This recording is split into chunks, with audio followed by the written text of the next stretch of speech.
بارے میں ایک جلسہ منعقد ہوا اور یہی ہمارے ایمان کی پہچان بھی آج کے دور میں، اس دور میں اور جس ملک میں ہم رہتے ہیں اس ملک کے اندر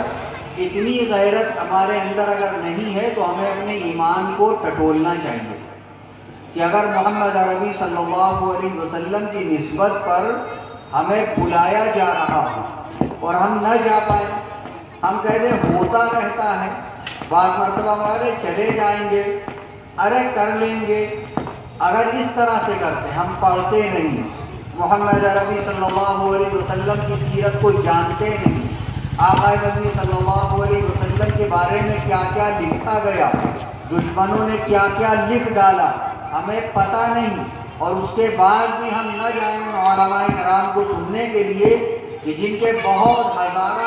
صفحات کے مطالعے کے بعد کوئی چیز پیش کرتے ہیں، تو ہمیں پھر ایسے وقت میں، ایسے صورت میں ہمیں اپنے ایمان کا جائزہ لینا چاہیے۔ جس نسبت پر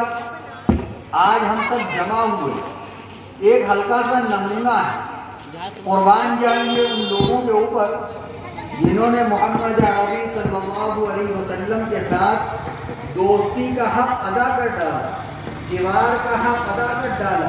چھوٹے ہونے کا حق ادا کر ڈالا، ساتھ میں بیٹھنے کا حق ادا کر ڈالا، آپ سے وعدہ کیا وعدہ پورا کر ڈالا،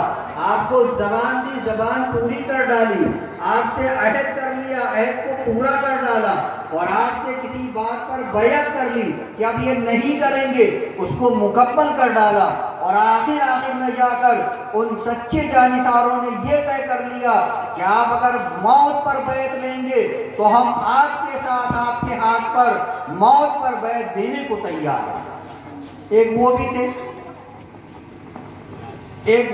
جنہوں نے ایسے ہی نسبت کی خاطر سب کچھ کر ڈالا۔ ابو جہل نے آنکھ اٹھائی، آنکھ نکال لی گئی، کسی دشمن نے غلط نگاہ سے محمد عربی صلی اللہ علیہ وسلم کو دیکھا، اس کے ساتھ